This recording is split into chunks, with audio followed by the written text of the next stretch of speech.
नमः संस्कृत मित्राणि। तो मित्रों, आज हम बिहार बोर्ड की 9वीं कक्षा के संस्कृत का हम अष्टमा पाठा का अध्ययन करने जा रहे हैं। अष्टमा पाठा का जो शीर्षक है वो है नीति पद्यानि। नीति पद्यानि है, नीति विषयक पद्य को हम पढ़ेंगे और इस संपूर्ण पाठ का हम हिंदी अनुवाद करेंगे। इससे पूर्व के एपिसोड में मैंने सप्तमा पाठा का संपूर्ण प्रश्नोत्तरी कर लिया था। आज हम इसमें जितने भी श्लोक दिए गए हैं सभी का हम हिंदी अनुवाद जानेंगे। तो आप लोग वीडियो के अंत तक बने रहेंगे, सारी चीज़ें अच्छी तरीके से समझेंगे।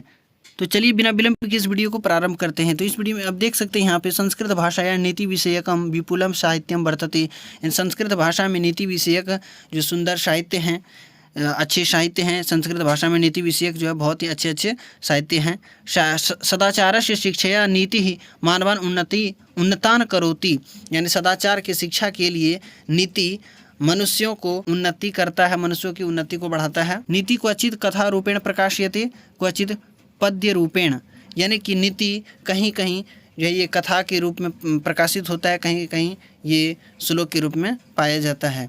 तो दोनों रूप में ही पाया जाता है, कहानी के रूप में भी और श्लोक के रूप में भी ये नीति पाया जाता है।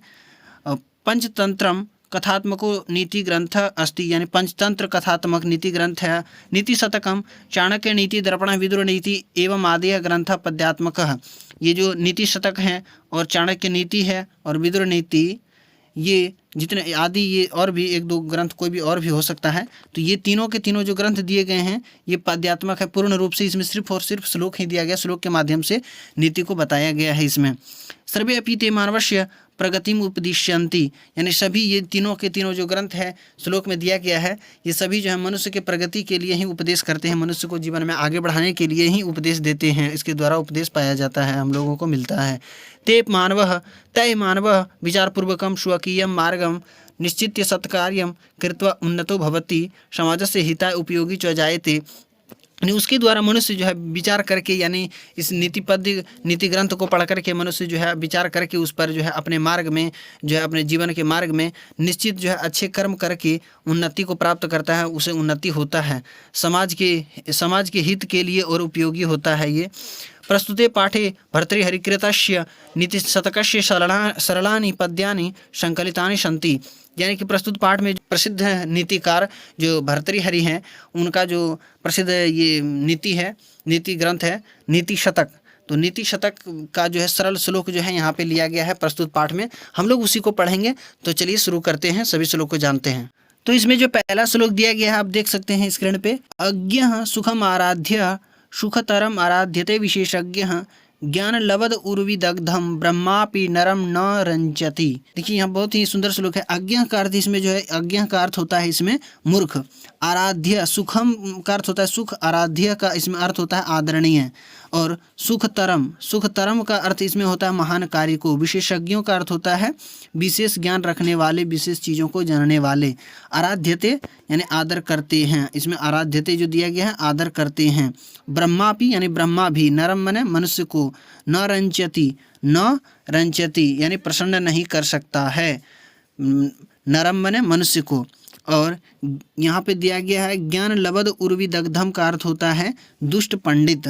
तो इस श्लोक का हम चलिए अर्थ को बता देते हैं। अज्ञानी व्यक्ति बड़ी कठिनाई से किसी बात को स्वीकार करते हैं, ज्ञानी किसी भी सच्चाई को तुरंत स्वीकार कर लेते हैं, किंतु वैसे मनुष्य जो ना तो मूर्ख है और ना ही ज्ञानी, ऐसे मनुष्य को ब्रह्मा भी संतुष्ट नहीं कर सकते हैं।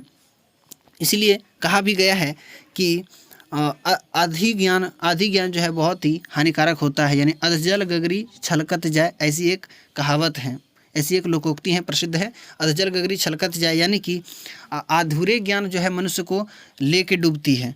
ठीक है, तो कम ज्ञान होना, आप मूर्ख हैं, बहुत ही मूर्ख हैं तो वो भी अच्छा है, अगर आप अधिक ज्ञानी हैं तो वो भी अच्छे हैं कि सारी चीज़ों को जान रहे हैं। लेकिन आप थोड़ा थोड़ा बातों को जान रहे हैं तो आप किसी से भी कहीं पे भी अड़ जाएंगे कोई भी बातों में बिना जानकारी के। तो इसमें यही कुल मिला के बताया गया है कि जिसके पास जो है थोड़ा थोड़ा ज्ञान होता है, बहुत ज़्यादा भी ज्ञान नहीं होता है और बहुत मूर्ख भी नहीं होता है, थोड़ा थोड़ा ज्ञान होता है, तो वो व्यक्ति जो है बहुत ही समाज के लिए घातक साबित होता है, उसे ब्रह्मा भी संतुष्ट नहीं कर सकते हैं, आप और हम तो दूर की बात है। ये हो गया पहला श्लोक हो गया। अब इसी में देखिए दूसरा श्लोक दिया गया है, बहुत ही सुंदर श्लोक है। इसमें येषां न विद्या न तपो न दानम न चापि शीलम न गुणो न धर्मः ते मर्त्यलोके भुवि भारभूता मनुष्य रूपेण मृगाश्चरन्ति। देखिए बहुत ही सुंदर श्लोक है ये। इसमें मर्त्यलोके जो दिया गया है, मर्त्यलोके, तो मर्त्यलोके का इसमें अर्थ हो गया मृत्यु लोक में। येषां ये शाम इसमें दिया गया ये शाम का अर्थ होता है जिसे, विद्या माने ज्ञान होता ही है, और तपह का अर्थ होता है इसमें तपस्या, तपो यानी तपह का अर्थ होता है इसमें तपस्या। और शीलम जो यहाँ पे बताया गया शीलम, तो शीलम का अर्थ इसमें जो है सद्गुण के लिए बताया गया, सद्गुण इसका अर्थ होता है सद्गुण। और भारभूता यानी कि बोझ होकर, भारभूता माने बोझ होकर, भारभूता बोझ होकर, ठीक है। तो ये हो गया। मृगा का अर्थ यहाँ पे दिया गया है चतुष्पद पशु के समान, ठीक है। चरंती माने चरते हैं, चरंती माने चरते हैं, ठीक है। तो ये हो गया, इसमें कुछ शब्दार्थ हमने देख लिया। अब चलिए हम इसका हिंदी अर्थ को आप लोगों को बता देते हैं। तो हिंदी अर्थ इसका इस प्रकार होगा इसका कि मृत्यु लोक में जिसे विद्या, तपस्या, दान, ज्ञान, शील, गुण तथा धर्म नहीं है, वह पृथ्वी पर बोझ बनकर जानवरों के समान घूमता फिरता है, ठीक है। इसका यही एकदम सुंदर सा सरलार्थ हो गया। इसके बाद चलिए अब तीसरे श्लोक की ओर हम बढ़ते हैं।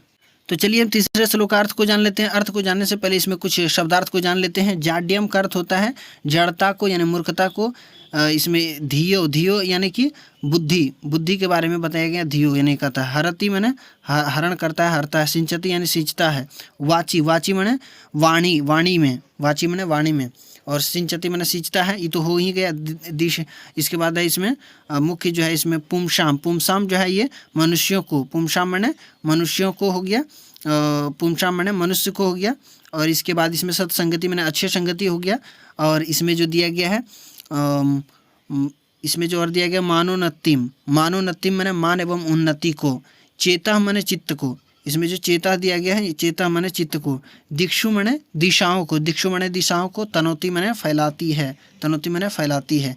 तो ये हो गया, सबका शब्दार्थ मैंने देख लिया। अब चलिए इसमें हम इसका अर्थ को जान लेते हैं सबसे पहले। तो अर्थ इस प्रकार होगा इसका जो अर्थ होगा कि अच्छी संगति बौद्धिक जड़ता को हरती है, यानी कि अच्छी संगति, अच्छी मित्रता जो है बौद्धिक यानी मंदता, जो कमज़ोर बुद्धि वाले होते हैं उसको हरते हैं, उसका हरण कर लेते हैं कमज़ोर बुद्धि को। यानी अच्छी संगति बौद्धिक जड़ता को हरती है।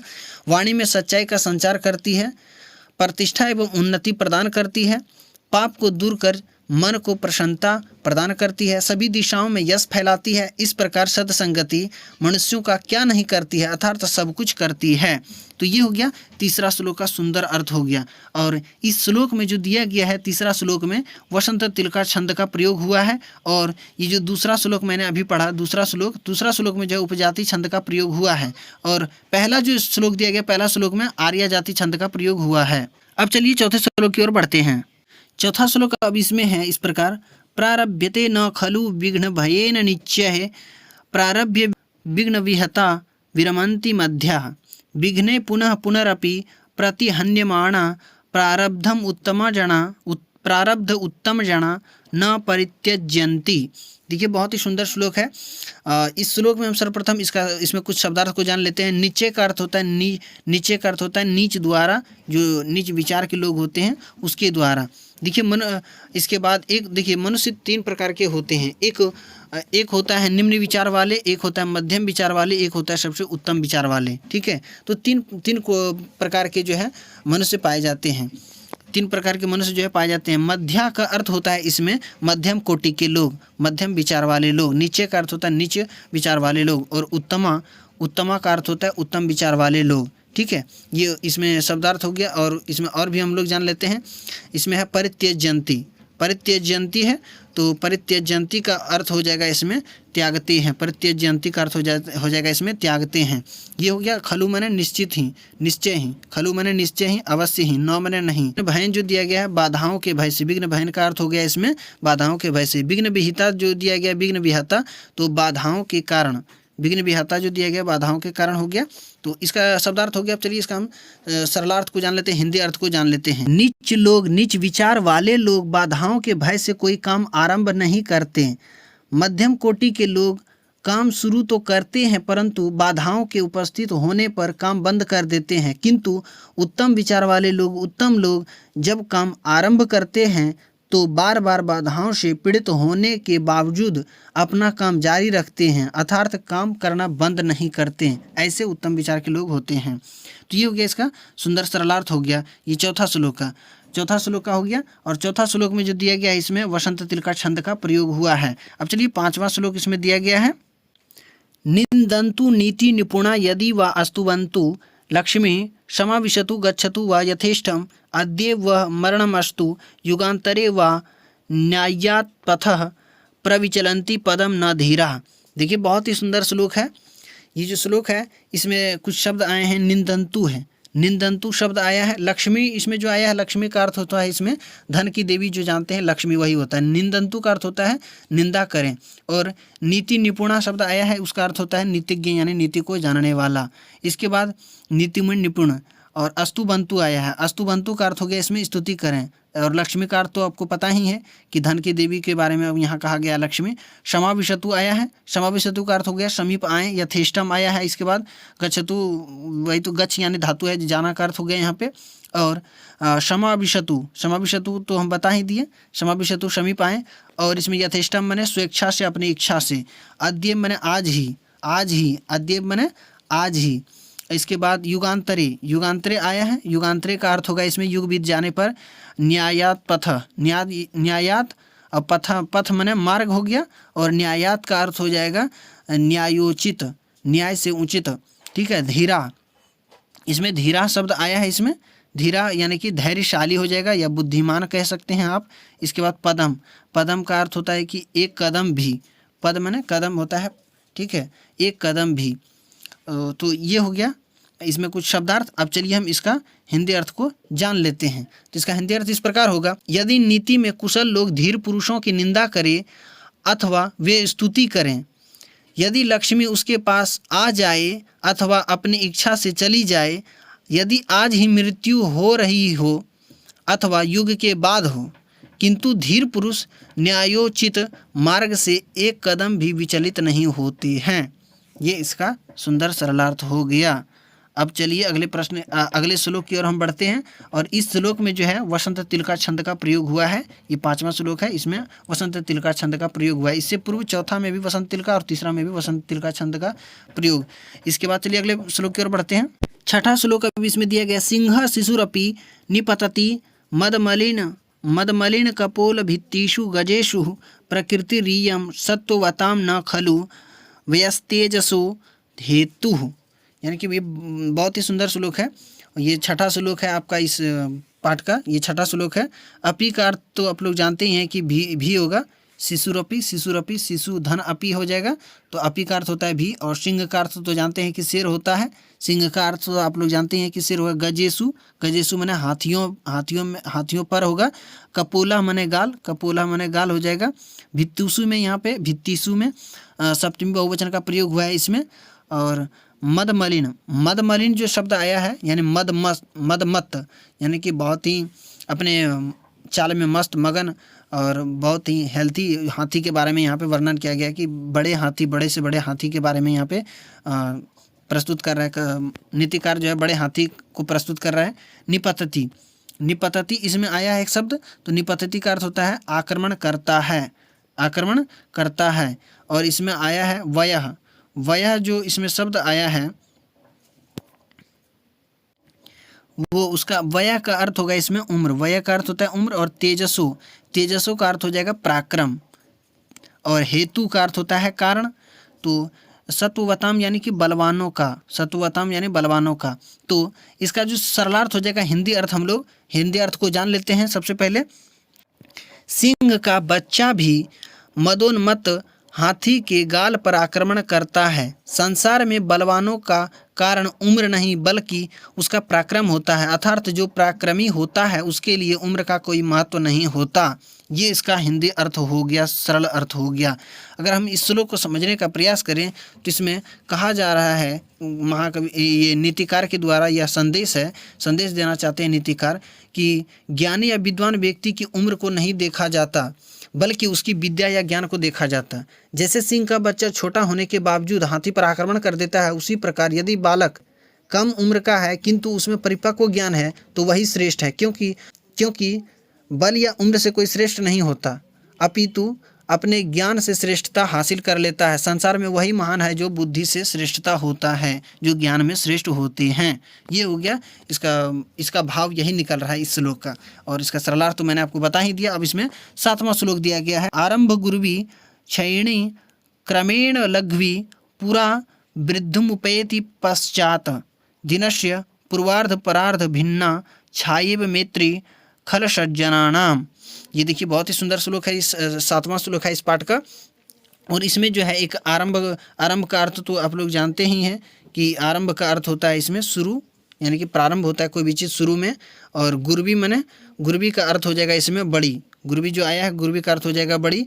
और छैणी का अर्थ हो जाएगा, छैणी का अर्थ हो जाएगा घटने वाली।